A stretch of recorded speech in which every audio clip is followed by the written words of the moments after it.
គណៈកម្មាធិការ World Cup ក្រុងស្រុកបានរំពឹងទុកថានឹងមានភ្ញៀវទេសចររាប់សែននាក់ធ្វើដំណើរមកកាន់តំបន់ទីក្រុងនៅពេលដែលការប្រកួតចាប់ផ្ដើមក្នុងរយៈពេល5ខែទៀតការអំពាវនាវឲ្យប្រទេសអង់គ្លេសនិង Scotland ធ្វើពហិការមិនចូលរួមប្រកួត FIFA World Cup ឆ្នាំ2026ដែលនឹងត្រូវធ្វើម្ចាស់ផ្ទះរួមគ្នាដោយសហរដ្ឋអាមេរិកក្នុងរយៈពេលប្រមាណខែខាងមុខនេះកំពុងតែមានសម្លេងកាន់តែខ្លាំងឡើងនៅក្នុងចក្រភពអង់គ្លេសអ្នកនយោបាយអាល្លឺម៉ង់លោក Jürgen Hart សមាជិកនៃសហភាពប្រជាធិបតេយ្យគ្រីស្ទបានលើកឡើងពីគំនិតនៃលទ្ធភាពក្នុងការធ្វើពហិការ World Cup នៅក្នុងកាសែតអាល្លឺម៉ង់មួយប្រសិនបើបាល់ទាត់ពិភពលោកតែងតែពឹងផ្អែកលើការយល់ឃើញថា World Cup ស្ថិតនៅពីលើរឿងនយោបាយព្រឹត្តិការណ៍នាពេលថ្មីៗនេះបានបង្ខំឲ្យជំនឿនោះធ្លាក់ចូលក្នុងស្ថានភាពដ៏លំបាកមួយព្រឹត្តិការណ៍ដែលគ្រោងទុកសម្រាប់ឆ្នាំ2026ត្រូវបានគេរំពឹងថានឹងតំណាងឲ្យការអបអរសាទរដ៏ធំបំផុតនិងចំណេញបំផុតនៅក្នុងប្រវត្តិសាស្ត្រកីឡាដែលរៀបចំដោយសហរដ្ឋអាមេរិករួមជាមួយកាណាដានិងមិចស៊ិកជាដៃគូហើយបានពង្រីកដល់48ក្រុមជាមួយនឹងការគាំទ្រផ្នែកពាណិជ្ជកម្មដែលមិនធ្លាប់មានពីមុនមកទោះជាយ៉ាងណាក៏ដោយសេចក្តីថ្លែងការណ៍ស្ងាត់ៗមួយពី Inside German Football បានផ្លាស់ប្ដូរបរិយាកាសជុំវិញគម្រោងទាំងមូលនេះជំនួសឲ្យការរំភើបអំពីកីឡាដ្ឋាននិងតារាងប្រកួតការសន្ទនាស្រាប់តែងាកទៅរកភាពមិនច្បាស់លាស់វិញ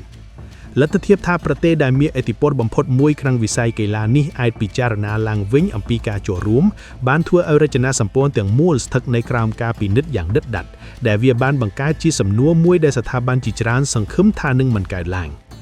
មានរឿងមិនធម្មតាមួយបានកើតឡើងក្នុងវិស័យបាល់ទាត់ពិភពលោកក្នុងសប្តាហ៍នេះហើយការរំខាននេះមិនបានមកជាមួយនឹងការតវ៉ាខ្លាំងៗឬការប្រកាសបែបអស្ចារ្យនោះទេកីឡាដ្ឋាននានានៅតែមានភាពស្ងប់ស្ងាត់អ្នកគាំទ្រនៅតែបន្តតាមដានក្លឹបរបស់ពួកគេនិងសេចក្តីថ្លែងការណ៍ផ្លូវការហាក់ដូចជាធម្មតាប៉ុន្តែនៅពីក្រោយភាពស្ងប់ស្ងាត់នេះសម្លេងនៃការសន្ទនាបានផ្លាស់ប្ដូរនៅក្នុងស្ថាប័នបាល់ទាត់អាល្លឺម៉ង់សម្ដីមួយឃ្លាដែលនិយាយសាធារណៈដោយមន្ត្រីជាន់ខ្ពស់នៅក្នុងសមាគមបាល់ទាត់អាល្លឺម៉ង់បាននាំនៅគំនិតមួយដែលកម្រនឹងត្រូវបានគេលើកឡើងពាក់ព័ន្ធនឹង World Cup ឆ្នាំ2026ការចូលរួមដែលធ្លាប់បានចាត់ទុកថាជាការស្វ័យប្រវត្តិជាយូរមកហើយស្រាប់តែលេចចេញនៅយ៉ាងខានខណៈពេលនោះមិនមែនជាការខឹងសម្បាវឬការប្រឈមមុខដាក់គ្នានោះទេប៉ុន្តែវាគឺជាការគណនាដ៏ស្ងប់ស្ងាត់ការផ្លាស់ប្ដូរដ៏តិចតួចនោះមានទម្ងន់យ៉ាងធំធេងព្រោះអាល្លឺម៉ង់ឈរនៅចំកណ្ដាលនៃសេដ្ឋកិច្ចបាល់ទាត់ពិភពលោកជាយូរមកហើយព្រឹត្តិការណ៍ឆ្នាំ2026ត្រូវបានបង្ហាញយ៉ាងយូរឆ្នាំមកហើយថាជាការបង្ហាញចុងក្រោយនៃអំណាចនិងទំហំនៃបាល់ទាត់សម័យម៉ូឌែនFIFA បានផ្សព្វផ្សាយវាថាជា World Cup កម្រិតទ្វីបដំបូងគេរៀបចំឡើងនៅទូទាំងអាមេរិកខាងជើងជាមួយនឹងការប្រកួតដែលគ្រោងទុកនៅក្នុងកីឡាដ្ឋានចាប់ពីទីក្រុង Los Angeles ទៅ Toronto និងទៅទីក្រុង Mexico City ក្រុមជម្រើសជាតិចំនួន48ក្រុមនឹងត្រូវប្រកួតប្រជែងបង្រីកការប្រកួតលើសពីទម្រង់អ្នកចូលរួមចំនួន32ក្រុមតាមបែបធម្មតាការប្រកួតនេះបានសន្យាថានឹងទទួលបានចំណូលបំបីកំណត់ត្រាការផ្សព្វផ្សាយយ៉ាងទូលំទូលាយនិងទស្សនិកជនសកលដ៏ច្រើនបំផុតនៅក្នុងប្រវត្តិសាស្ត្រកីឡាម្ដងហើយកញ្ចប់ឧបត្ថម្ភត្រូវបានកំណត់តម្លៃទៅតាមនោះដោយក្រុមហ៊ុនពហុមេត្តាវិនិយោគរាប់ពាន់លានដុល្លារក្រោមការសន្និដ្ឋានថាប្រទេសបាល់ទាត់ធំបំផុតនៃពិភពលោកទាំងអស់នឹងចូលរួមដោយមិនស្ទើរស្ទង់នៅក្នុងរូបភាពដែលត្រូវបានរៀបចំយ៉ាងម៉ត់ចត់នោះអាល្លឺម៉ង់ដើរតួនាទីយ៉ាងសំខាន់ក្រុមជម្រើសជាតិអាល្លឺម៉ង់តំណាងឲ្យម៉ាកយីហោដែលមានឥទ្ធិពលបំផុតមួយក្នុងវិស័យកីឡាដោយទាក់ទាញទស្សនិកជនទូរទស្សន៍យ៉ាងច្រើនសន្ធឹកសន្ធាប់និងនាំមកនូវភាពជឿជាក់ជាប្រវត្តិសាស្ត្រយ៉ាងជ្រាលជ្រៅនៅទូទាំងការប្រកួតអន្តរជាតិជាមួយនឹងពានរង្វាន់ World Cup ចំនួន4សមិទ្ធផលជើងឯកអឺរ៉ុបជាច្រើននិងរចនាសម្ព័ន្ធលីកក្នុងស្រុកដែលផលិតបានទេពកោសល្យកម្រិតសកលជាបន្តបន្ទាប់បានធ្វើឲ្យអាល្លឺម៉ង់ក្លាយជាទាំងមហាអំណាចកីឡានិងជាសសរស្តម្ភហិរញ្ញវត្ថុក្នុងវិស័យបាល់ទាត់អន្តរជាតិម្ចាស់ឧបត្ថម្ភពឹងផ្អែកលើវត្តមានរបស់ក្រុមដូចជាអាល្លឺម៉ង់ព្រោះការចូលរួមរបស់ពួកគេធានានូវការយកចិត្តទុកដាក់នៅទូទាំងអឺរ៉ុបអាស៊ីនិងអាមេរិកបណ្ដាញផ្សព្វផ្សាយរៀបចំយុទ្ធសាស្ត្រកម្មវិធីជុំវិញការប្រកួតទាំងនោះហើយអ្នកផ្សាយពាណិជ្ជកម្មបង្កើតយុទ្ធនាការទាំងមូលដោយរំពឹងទុកនៅចំនួនអ្នកទស្សនាដែលក្រុមទាំងនោះផ្ដល់ឲ្យនោះហើយជាមូលហេតុដែលការលើកឡើងនាពេលថ្មីនេះពីខាងក្នុងវិស័យបាល់ទាត់អាល្លឺម៉ង់បានចាក់ឥទ្ធិពលទៅឆ្ងាយជាងសហព័ន្ធតែមួយនៅពេលដែលអនុប្រធានសមាគមបាល់ទាត់អាល្លឺម៉ង់បានទទួលស្គាល់ជាសាធារណៈថា គំនិតនៃការធ្វើពហុការ World Cup ឆ្នាំ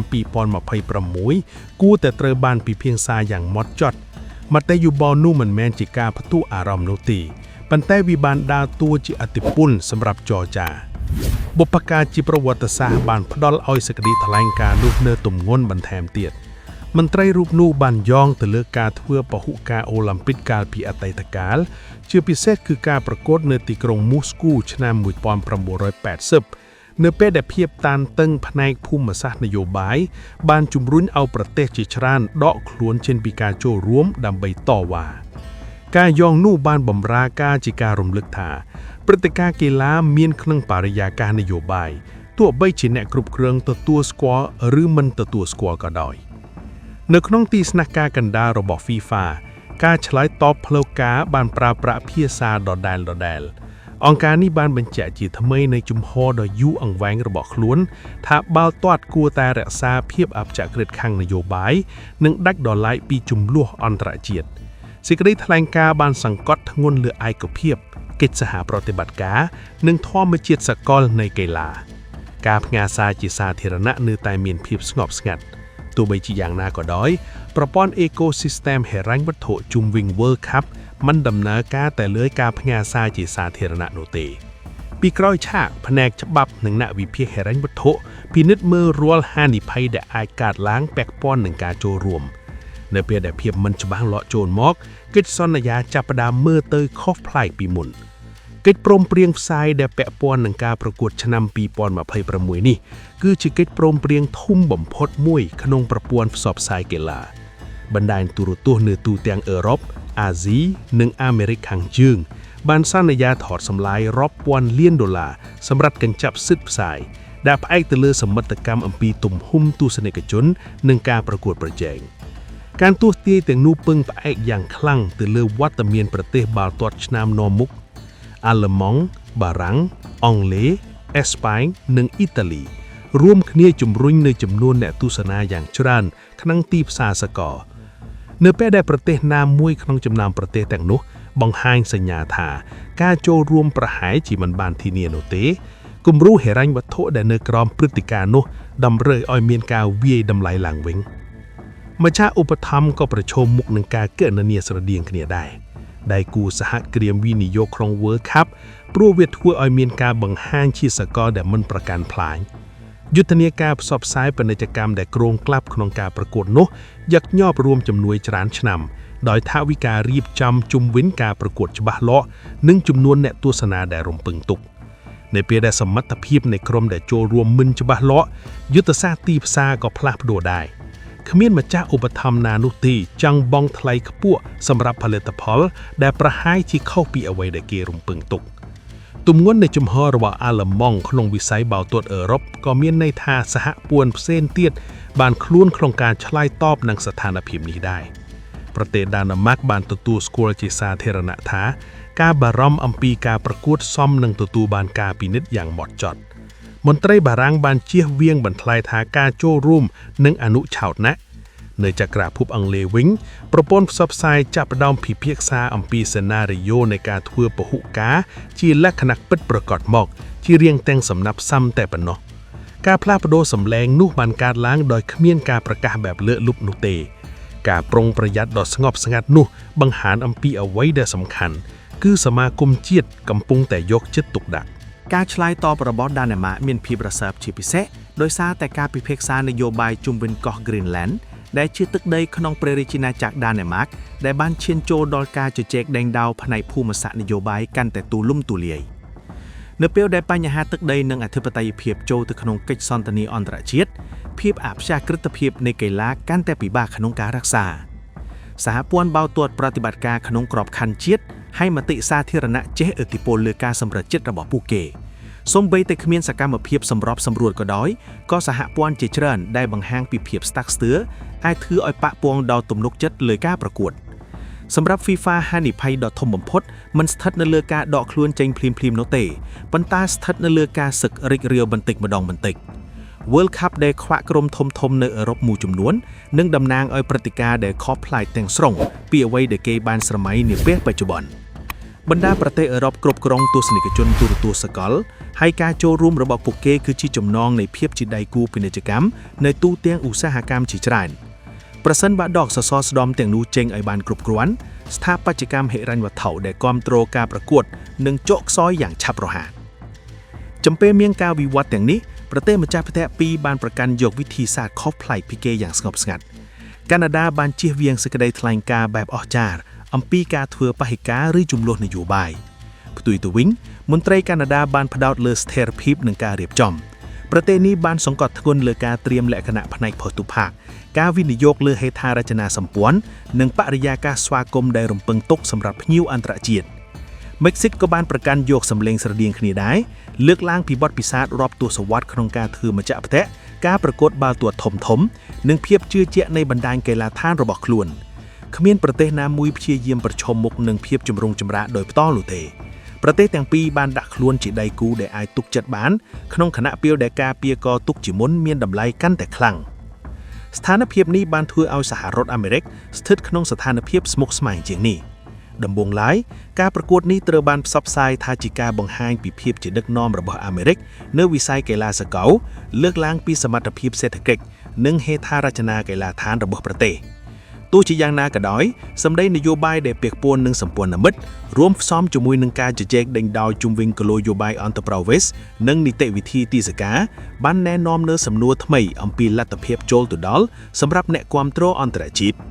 តាមប្រពៃណី FIFA ផ្សព្វផ្សាយ World Cup ជាការអបអរសាទរដែលស្វាគមន៍អ្នកគាំទ្រមកពីគ្រប់ទិសទីនៃពិភពលោកនៅពេលដែលច្បាប់ធ្វើដំណើរហាក់ដូចជាមិនច្បាស់លាស់សន្យានោះកាន់តែពិបាកក្នុងការធានាការសន្ទនាបានកាន់តែខ្លាំងអំពីអតីតប្រធាន FIFA លោក Sepp Blatter បានបង្ហាញការយល់ចិត្តចំពោះក្តីបារម្ភដែលលើកឡើងដោយអ្នកជំនាញផ្នែកច្បាប់អំពីហានិភ័យនៃការធ្វើដំណើរដែលពាក់ព័ន្ធនឹងគោលនយោបាយអនុវត្តដែលមិនអាចទុកចិត្តបានទោះបីជាលោក Blatter លែងមានអំណាចផ្លូវការក្នុងអង្គការក៏ដោយក៏ប្រវត្តិយូរវែងរបស់លោកក្នុងអង្គការបានផ្ដល់នូវមតិយោបល់របស់លោកធ្ងន់នៅរង្វង់បាល់ទាត់អ្នកគាំទ្រចំហរបស់លោកលើកឡើងថាអ្នកគាំទ្រគួរតែពិចារណាឡើងវិញអំពីការធ្វើដំណើរទៅទស្សនាការប្រកួតនៅសហរដ្ឋអាមេរិកប្រសិនបើច្បាប់ធ្វើដំណើរនិងតម្រូវការចូលប្រទេសនៅតែមិនច្បាស់លាស់ដដែលឧទាហរណ៍ជាក់ស្ដែងបានចាប់ផ្ដើមចែកចាយអ្នកគាំទ្រមកពីប្រទេសសេនេហ្គាល់និងកូតឌីវ៉ាបានជួបប្រទះនូវសំណួរអំពីសិទ្ធិទទួលបានទីតកាដែលធ្វើឲ្យការរៀបចំផែនការធ្វើដំណើរមានភាពស្មុគស្មាញអ្នកគាំទ្រដែលពាក់ព័ន្ធនឹងក្រុមជម្រើសជាតិដូចជាអ៊ីរ៉ង់និងហៃទីបានប្រឈមមុខនឹងភាពមិនច្បាស់លាស់បន្ថែមទៀតដោយសារតែភាពតានតឹងផ្នែកការទូតនិងការរឹតបន្តឹងដែលមានស្រាប់ដែលប៉ះពាល់ដល់ប្រជាពលរដ្ឋនៃប្រទេសទាំងនោះសម្រាប់អ្នកគាំទ្រដែលតែងតែសន្សំលុយជាច្រើនឆ្នាំដើម្បីចូលរួម World Cup លទ្ធភាពនៃការត្រូវបានបដិសេធមិនឲ្យចូលប្រទេសបាននាំមកនូវក្តីបារម្ភយ៉ាងធ្ងន់ធ្ងរការប្រកួតដែលបង្កើតឡើងលើការចល័តអន្តរជាតិមិនអាចដំណើរការបានដោយងាយស្រួលនោះទេប្រសិនបើផ្នែកដ៏ធំនៃទស្សនិកជនមានអារម្មណ៍ថាមិនត្រូវបានស្វាគមន៍ឬមិនច្បាស់លាស់អំពីការធ្វើដំណើរត្រឡប់ទៅប្រទេសអាល្លឺម៉ង់វិញការពិភាក្សាផ្ទៃក្នុងកាន់តែច្បាស់លាស់អនុប្រធាន DFB លោក Hans Joachim Watzke បានទទួលស្គាល់ថាការធ្វើបហេការអូឡ িম্প ិកកាលពីអតីតកាលធ្លាប់ត្រូវបានចាត់ទុកថាជាសេចក្តីថ្លែងការណ៍នយោបាយដែលចាំបាច់ហើយលោកបានសួរថាហេតុអ្វីបានជាការសន្ទនាស្រដៀងនេះអំពី World Cup គួរតែត្រូវបានច្រានចោលដោយស្វ័យប្រវត្តិសម្លេងដែលលេចធ្លោមួយទៀតគឺអនុប្រធាន DFB លោក Ronnie Zimmerman បានសង្កត់ធ្ងន់ថាអង្គការកីឡាមិនអាចមើលរំលងបរិបទនយោបាយកាន់តែទូលំទូលាយបានទេនៅពេលដែលទស្សនិកជនទូទាំងពិភពលោកតាមដានសកម្មភាពរបស់ពួកគេយ៉ាងដិតដល់សេចក្តីថ្លែងការណ៍ទាំងនេះបានឆ្លុះបញ្ចាំងអំពីអារម្មណ៍ដែលកំពុងវិវត្តនៅទូទាំងវិស័យបាល់ទាត់អឺរ៉ុបថាភាពស្ងប់ស្ងាត់ប្រហែលជាលែងតំណាងឲ្យភាពអព្យាក្រឹតទៀតហើយការចូលរួមជាសាធារណៈបានកើតមាន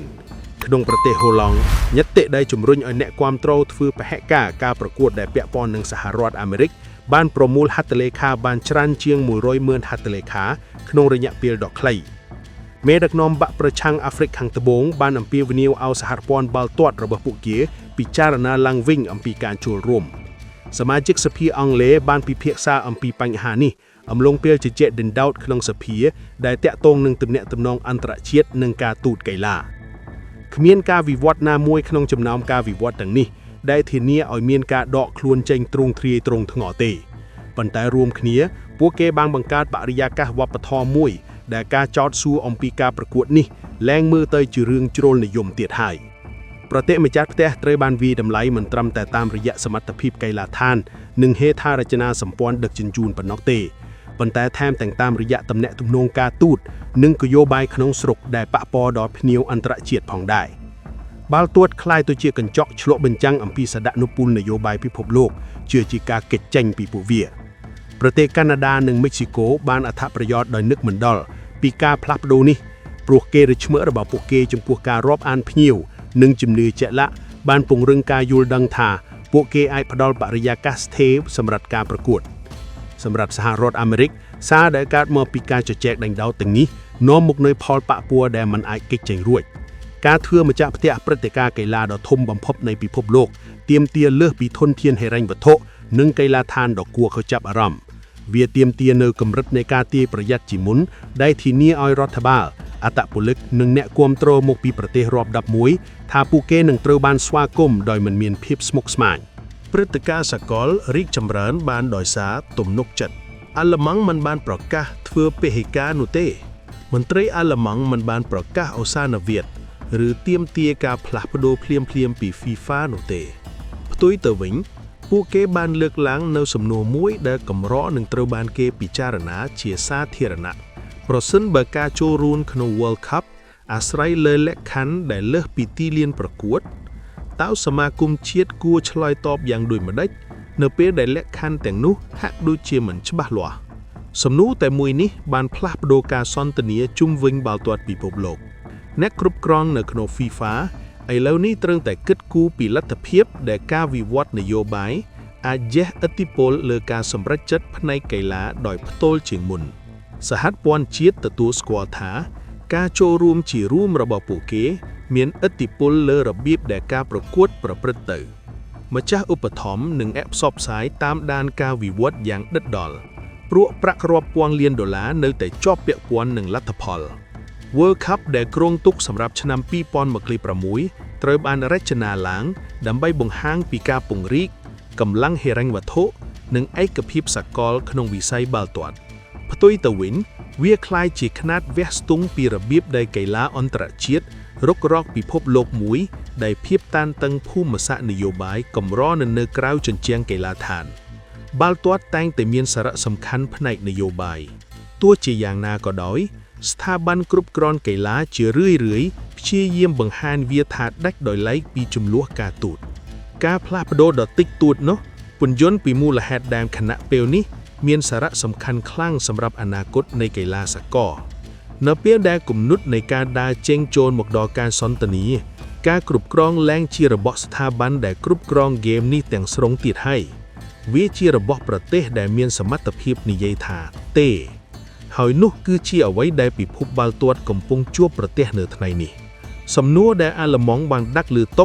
នៅតែបន្តបន្លឺតាមបន្ទប់ប្រជុំកីឡាដ្ឋានស្ទូឌីយោប្រព័ន្ធផ្សព្វផ្សាយនិងការិយាល័យរដ្ឋាភិបាលនៅទូទាំងទ្វីបជាច្រើនចម្លើយនឹងកំណត់មិនត្រឹមតែ World Cup ឆ្នាំ2026ប៉ុណ្ណោះទេប៉ុន្តែថែមទាំងទំនាក់ទំនងកាន់តែទូលំទូលាយរវាងកីឡានយោបាយនិងអំណាចសកលក្នុងឆ្នាំខាងមុខ